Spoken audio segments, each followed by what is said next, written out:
हम आपको एक ऐसे कामयाब किसान की कहानी बताने वाले हैं जिन्होंने बड़ी ही गरीबी से तमाम तरह की मुश्किलों का सामना करते हुए दलालों के मार्केट में फैले बड़े नेटवर्क को तोड़कर खुद की हस्ती बनाई, एक बड़ा नेटवर्क स्थापित किया अपने फसलों का, अपने रोजगार का और अपने फूलों का। हमारे साथ है मुकुंद ठाकर, ये महाराष्ट्र के पुणे ग्रामीण के मावल तालुका में हैं। इनसे जानते हैं इनकी कहानी क्या है। मुकुंद जी, तो मैं सबसे पहले तो आपसे जानना चाहूँगा, आप अपने बारे में मुझे बताइए, कैसे आपने स्टार्ट किया, शुरुआती जर्नी के दिनों के बारे में बताइए। नमस्ते सर। मैंने 10 गुंठे से 1000 स्क्वायर मीटर से ये ग्रीन हाउस शुरुआत किया। जिस टाइम मैंने ये पॉली हाउस में गुलाब खेती करने का शुरू किया तो उस टाइम मैं जो भी मेरे पास माल निकलता था वो मैं मंडी में बेचता था। तो मंडी में माल जाने के बाद अपने पास वैरायटी कम था, क्योंकि 1000 स्क्वायर फीट में तो ज़्यादा नहीं लगा सकते थे। तो मैंने रेड कलर का एक ही वैरायटी लगाया था। तो पुणे मुंबई मार्केट में हम बेचते थे। मार्केट में माल बेचा तो आज पूछा कि क्या रेट मिला है मेरे माल को, तो वो बोलते 100 रुपये मिला है। ठीक है, तो आपने लिख के रखा होता है कि 100 रुपये मुझे आज मिला है। मानो कि मैंने 50 बंडल डाला तो मुझे आज 5000 मिलेगा, ऐसा सोच के रखा। जिस टाइम पट्टी हाथ में आती थी तो उस टाइम वो 50% दलाल लोग ही खाते थे, जो बीच में ट्रेडर मुनाफा कमाते थे, जो कि 50% वो कमाते थे और हम इतना मेहनत करके हमें जो मिलता था उसमें हमारा खर्चे भी नहीं निकलता था।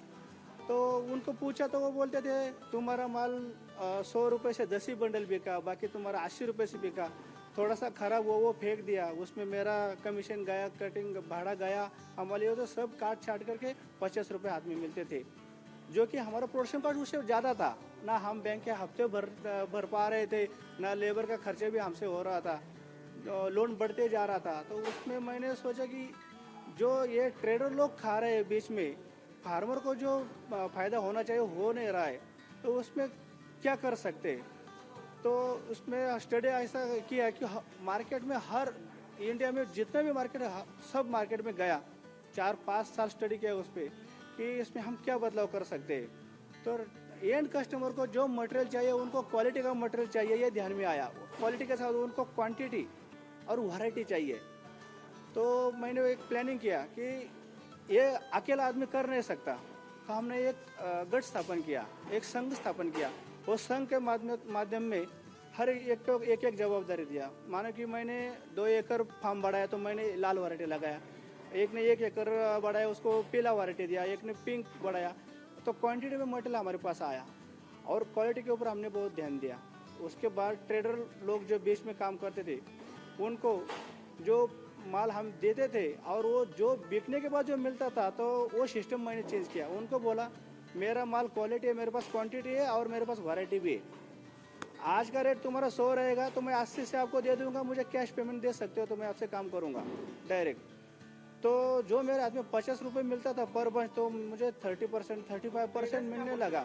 मुकुंद भाई, मैं मैं इस पे आ रहा हूँ, इसी कहानी पे आ रहा हूँ। जब आप कह रहे हो कि आप पूरे देश भर के कई सारे मार्केट में घूमे, तो वहां पे आपको क्या समझ में आया? एक दूसरा, जब आप बता रहे हो कि आपने अपने संघ बनाया, तो उसके बाद कैसे बदलाव आई, इस नेटवर्क को आपने कैसे तोड़ा, मुझे उस बारे में बताइए। क्योंकि दलालों, ये जो बिचौलियों का नेटवर्क बहुत बड़ा होता है।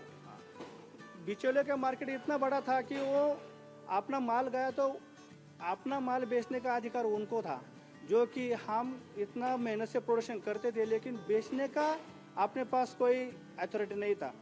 क्योंकि बिचौलिया क्या करते थे, माल लिया, जो भी भाव आज मार्केट में खुला बेच के जो उनके मन में आए वो देते थे।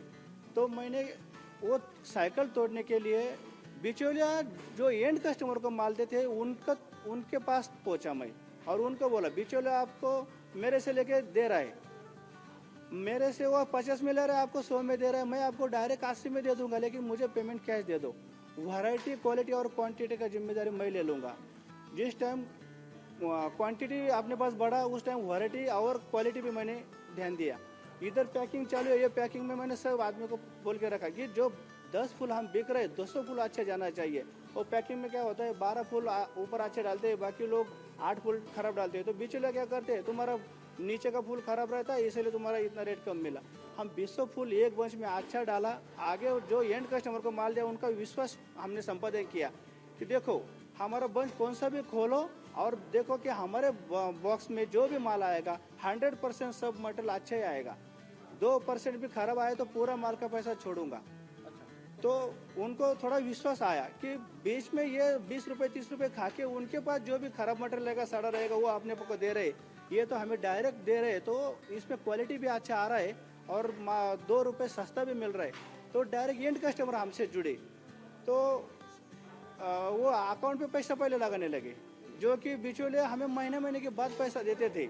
महीने भर वो अब पैसा मांगा तो अभी नहीं होगा, 10 दिन रोको, 15 दिन रोको, अभी ऑफ सीजन है, कहाँ से पैसे देंगे? हमें यहाँ फर्टिलाइजर, केमिकल, लेबर, ये सब बैंक के हफ्ते सब चलाने के लिए तो पैसा चाहिए ना। बैंक का लोन लिया है, उसको ब्याज चालू है, तो बिचौलिया हमारा पूरा मार्जिन खाता था। ये प्रोजेक्ट सब लॉस में जा रहे थे। तो लॉस में क्यों जा रहे फार्मर, ये प्रोजेक्ट में लॉस क्यों जा रहे, इसके ऊपर हमने ध्यान दिया। तो भाई आप एक काम करिए, मुझे अगर हमारे दर्शकों के लिए अपना पूरा सिस्टम अगर आप बता पाए। यहाँ से पहला माल आता है 6 डिग्री टेम्परेचर पे, वो कूलिंग हो जाता है। 6 से 8 डिग्री टेम्परेचर कूलिंग होने के बाद हम वो प्रोसेस के लिए निकालते हैं। यहाँ पत्ता निकल के बाहर आया तो ये सेंटीमीटर वाइज हम यहाँ उसका ग्रेडिंग करते हैं। 50 सेंटीमीटर, 60 सेंटीमीटर, 70 सेंटीमीटर, 80 सेंटीमीटर, ऐसे ग्रेडिंग करके लेन ग्रेडिंग यहाँ होता है। लेन ग्रेडिंग करने के बाद यहाँ से ये माल ग्रेडिंग करके ये टेबल पे आ जाता है। ये टेबल पे आया तो ये स्टेज ग्रेडिंग कर होता है।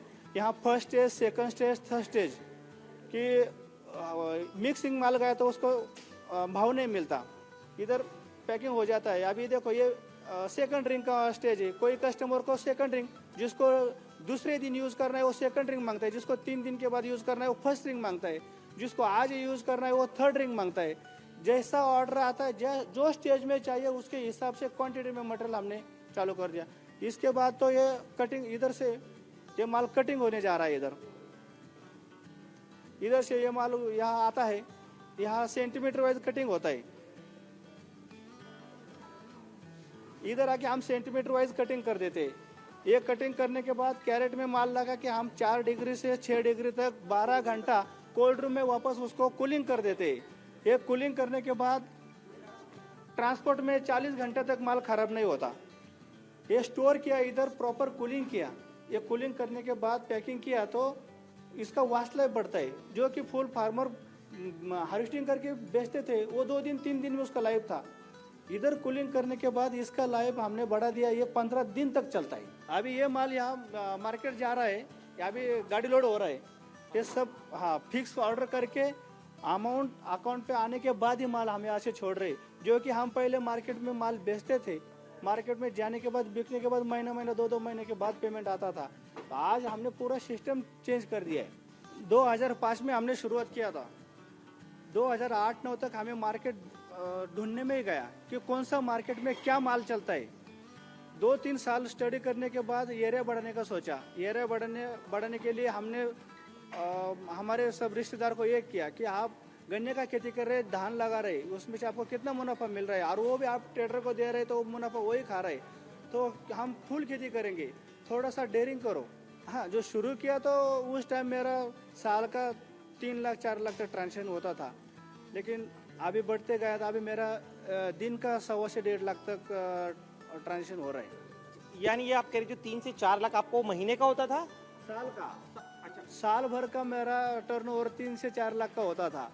आज हमारा ग्रुप किया हमने और ये फुल खेती समूह खेती किया, संघ किया, तो हमारा आज 1.25 से 1.5 लाख का पर डे का प्रोडक्शन निकलता है।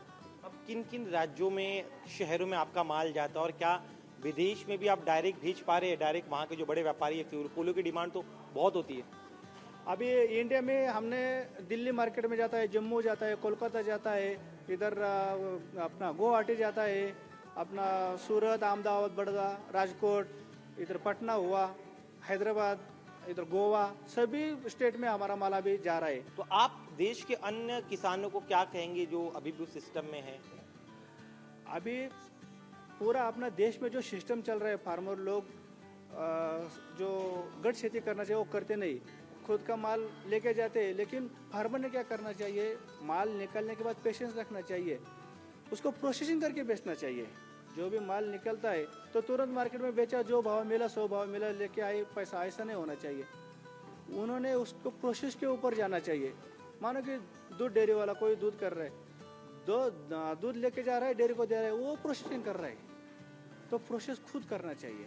जैसे कि हमने फूल में किया, कोई भी अपना जो खेती का माल है वो गठ खेती, समूह खेती किया, प्रोसेसिंग यूनिट किया।